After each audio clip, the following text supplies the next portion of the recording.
pemirsa, jumpa lagi dengan kita berdua ini dalam acara ngobrol-ngobrol ya guys. Nah, untuk kita pada sore hari ini kita akan mengangkat suatu berita yang cukup viral. Itu terkait dengan sekarang itu para petugas pajak ataupun di pajakan itu sekarang sudah mulai melakukan keliling-keliling alias sambang-sambang. Jadi ya mereka sekarang sudah ibaratnya lebih eh, action di lapangan dibanding stay di kantor. Mereka sudah mulai sekarang itu melakukan pendataan ya dari sampai ke pelaku UMKM yang dari mulai menengah ke atas sampai ke bawah mereka tetap punya batang untuk mereka data dan juga mengingatkan terkait dengan kewajiban perpajakannya sendiri. Nah, kan kalau Erika sempat baca itu kan, dan itu kalau dapat dikatakan profiling itu menimbulkan anu Erika, ibaratnya apa? eh, Suatu pandangan di mana wah ternyata itu sekarang kita punya pemerintah yang lebih proaktif sekarang di bidang perpajakan, khususnya adalah ya mereka sekarang sudah mulai Erika, maksudnya apa ya? Eh, Memberikan semacam tindakan ataupun istilahnya apa model-model kebijakan yang itu pun juga memang sudah mulai mereka ratakan. Jadi mereka sampai harus meninjau ke UMKM. Berarti di sini ada semacam concern, ada semacam perhatian dari kita punya pemerintah terkait dengan apa itu perpajakan. Gitu. Nah, kalau Eka lihat sendiri sekarang, kalau mungkin dulu itu pajak itu masih ya dapat dikatakan itu profiling itu pun juga sebenarnya sih tidak begitu terlalu anu ya, punya apa nampak dengan jelas. Tapi kalau sekarang sudah mereka sudah mulai terbuka terkait dengan apa yang menjadi kegiatan. Nah kalau dari Erika sendiri selaku pelaku usaha gitu, Erika. Ketika Erika di profiling sama tugas pajak itu kalau mereka sendiri itu kira-kira pertama itu apakah menakutkan, kedua ataukah ya wajar mereka datang itu untuk memang menjalankan tugasnya. Gimana ya, Rika? Silakan. Kalau kalau aku pribadi sih itu wajar ya, kok maksudnya ya, ya karena aku dari dulu juga sering banget ada petugas yang datang ke kantor kayak gitu-gitu ngelihat-lihat. Aku sih maksudnya selama ini juga aku open, maksudnya ya, ya kalau seandainya aku laporan pajak ya apa adanya gitu loh. Jadi ya kita punya barang sekian, kita mau jual barang juga sekian gitu kan, kita beli barangnya juga sekian gitu. Jadi ya, ya kalau aku sih pribadi nggak masalah sih ya. Cuman em, kalau kalau yang itu adalah pelaku UMKM itu, kalau aku bilang sih eh, kebanyakan kan pelaku UMKM ini untuk perpajakannya kan mungkin belum rapi ya. Dan kalau aku bilang mungkin harus diperbanyak untuk edukasi-edukasi untuk pelaporan pajak, karena terus terang pelaporan pajak sekarang nggak semuanya online kan kok gitu loh. Dan tahu sendiri nggak semua orang Indonesia itu em, familiar dengan apa form-formnya yang online itu. Takutnya mereka waktu ngisi salah terus akhirnya jadi isu kan gitu loh. Itu sih aku lebih concern ke situ daripada yang mereka datang terus profiling. Kalau aku bilang kalau itu sih udah apa ya, sudah sewajarnya lah mereka melakukan hal itu kalau udah gitu. Oke, yang kedua adalah begini, Rika. Kan juga itu mereka ketika profiling itu pasti kan ini juga kalau misalnya kita lihat memang ada semacam model pemadanan. Jadi ini kita punya pemerintah sudah mulai menyamakan KTP dengan BPWP, Rika. Nah, Hmm. kemudian sekarang, gini, apakah kemudian sekarang eh, ketika nanti Erika KTP menjadi NPWP, itu apakah kaum Erika sendiri justru di sini itu ya kita semua itu ya sudah mau nggak mau juga sudah harus tertib dalam hal perpajakannya. Karena kan kalau sekarang sudah KTP sudah sama seperti NPWP, berarti ya itu ketika kita misalkan beli-beli sesuatu kan pasti akan terlihat dari kita. Oh, kita Hmm. pernah purchase something, kita pernah buy something. Nah, kalau kamu kayak sendiri, apakah itu ya kami katakan itu tidak terlalu mengkhawatirkan ketika kita memang sudah mentaati itu memang mereka sendiri ya yes juga harus kita sikapi dengan pertama juga harus lebih lebih aktif dalam kita melakukan kewajiban perpajakannya gimana Erik? Silakan.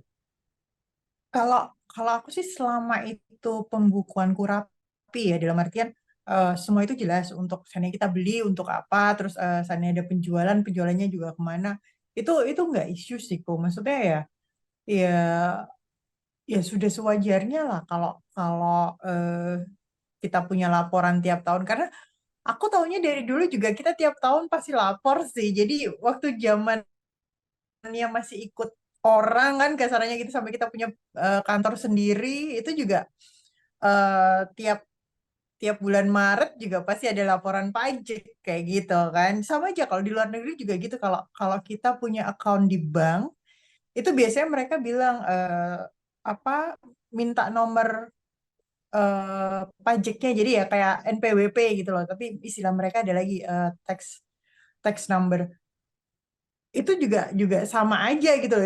Itu kalau nggak salah tiap bulan apa ya? Kalau aku Juli kalau nggak salah itu laporan pajak juga meskipun seandainya pendapatan kita nol kita maksudnya kita nggak kerja nggak ngapa-ngapain gitu ya itu tetap aja harus ada laporannya kayak gitu. Jadi kalau aku bilang ya oke oke aja selama selama kita tidak melakukan hal-hal yang kriminal gitu. Karena kalau aku bilang pemerintah melakukan ini lebih apa ya lebih intensif itu gara-gara mungkin banyak money laundry di Indonesia gitu kan. Jadi untuk mencegah money laundering yang semakin banyak, jadi akhirnya pemerintah mencoba apa ya mengurangi dengan mungkin ya itu tadi mereka lebih lebih sering turun ke lapangan kayak gitu terus mereka ngecekin hal-hal kayak toko-toko, UMKM kayak gitu-gitu.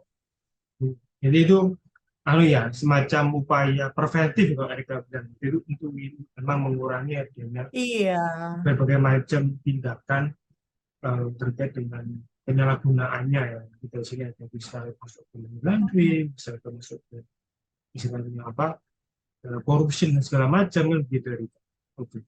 Kalau begini, Mm-mm. jadi kan kalau kita lihat sekarang kita pemerintah sudah mulai ya menggencar-gencarkan teks kan begitu. Kalau sebenarnya gini, kalau sebagai netizen 62 kayak kalian sendiri saja nih, pajak itu kalau dari itu apakah memang ya cukup membebani bagi kita atau pemerintah sendiri sebetulnya apa ya maksudnya gini apa yang menjadi manfaat ketika Erika misalkan yang menjalankan kewajiban pajaknya. Erika sih bisa berpikir kira-kira ini adalah kewajiban. Terus itu apakah satu Erika merasa itu ini terlalu memberatkan. Kedua juga, apakah lalu opo manfaatnya buat Erika sendiri? Silakan, gitu, Erika. Gimana?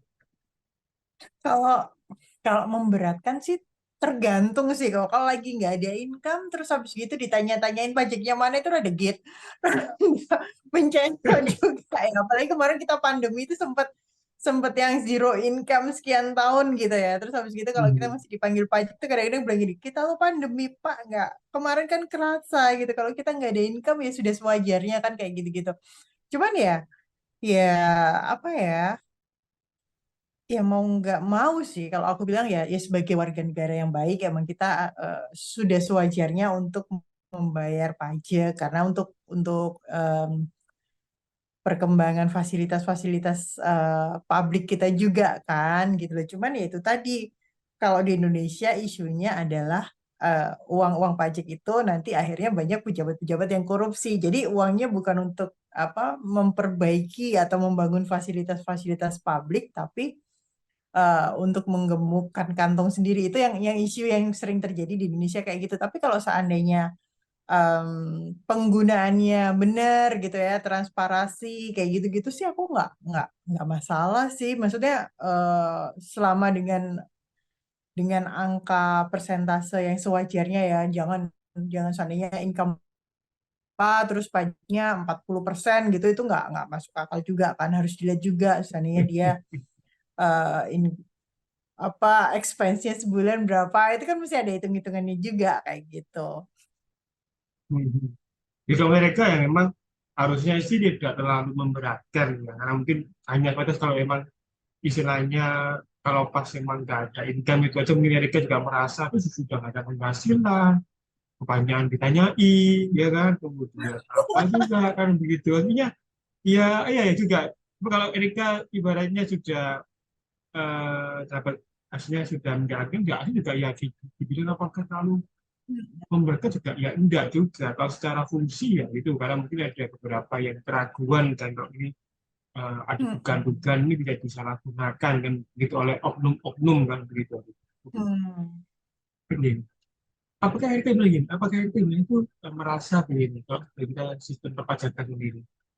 Kalau mereka tinggal di luar negeri ya, itu sama nggak sih mereka dengan model tax di negara kita? Apa kalau Amerika sendiri ya kalau dibilang oh, di sana jauh, jauh lebih ringan dibanding di sini. Gimana Erik? Silakan.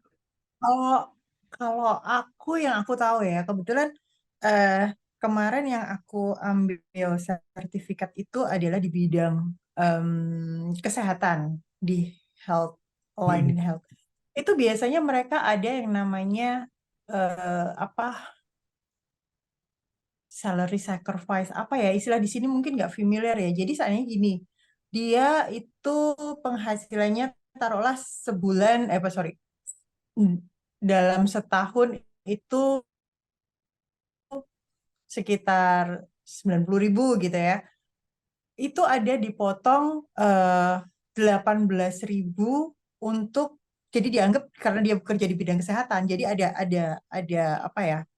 Ada diskon gitu loh kalau 18.000, jadi tidak perlu membayar dengan jumlah jumlah full salary-nya dia, tapi itu dipotong 18.000, jadi nanti totalnya berapa kayak gitu-gitu. Jadi apa ya, mereka ada beberapa aturan-aturan yang disesuaikan dengan kondisi maupun apa ya, bidang bidang pekerjaan mereka. Kalau kalau sekarang kan yang kebetulan kalau di sana yang apa di bidang kesehatan itu yang lagi utama, karena eh, untuk suster, dokter, terus apa yang lain-lain yang bekerja di rumah sakit itu mereka diperlukan, sedangkan jam kerja mereka juga bisa dibilang nggak common ya gitu loh. Itu Hmm. hal-hal yang seperti itu yang akhirnya sama pemerintah dipertimbangkan, dan itu bisa mengurangi pembayaran pajak mereka kayak gitu-gitu. Cuman kalau di Indonesia rasanya masih masih belum ya yang begitu. Paling cuman kalau kita apa yang sudah berkeluarga gitu mungkin potongan pajaknya tidak sebanyak yang masih single kayak gitu-gitu.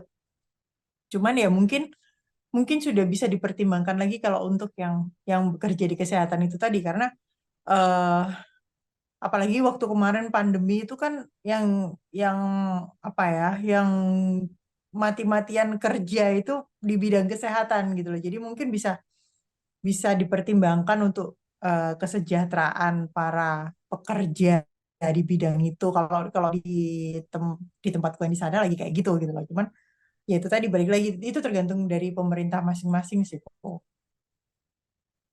Oke, jadi kalau dapat dikatakan ya itu memang tergantung dari kita sendiri ya kan kita ya tergantung dari Hmm. sistem pemerintahan sendiri kan. Oke. Baik untuk konklusinya nih buat topik kita pada sore ini apa dari Erika silakan. Kalau konklusinya dari aku, kalau seandainya kita di visit petugas pajak ya nggak apa-apa, open aja pembukuan pembukuan kita lagi segini Pak, kita kemarin seandainya rugi ya bilang aja Pak kita kemarin rugi, jadi mungkin kita nggak bayar pajak gitu ya. Jadi tuh ada penjelasan yang konkret dengan bukti-buktinya. Jadi kalau aku bilang untuk penjualan lebih baik untuk dibukukan. Jadi bila sewaktu-waktu ada audit dari pajak itu bisa dilihat dan bisa dibuktikan karena ada nota-nota dan lain-lain kayak gitu. Oke, kalau dari saya pribadi saya tambahkan buat para netizen ya. Itu berarti memang itu ya tinggal dikurangi apa, tinggal di dengan jurusan nanti terkait dengan apa yang menjadi kewajiban pajaknya ya. Jadi tidak dengan dibingungkan terkait dengan apa itu yang profil dan segala macamnya. Oke, bagi yang sudah nonton jangan lupa kemudian like, komen, dan subscribe ya. Sampai jumpa di edisi berikutnya. Bye bye.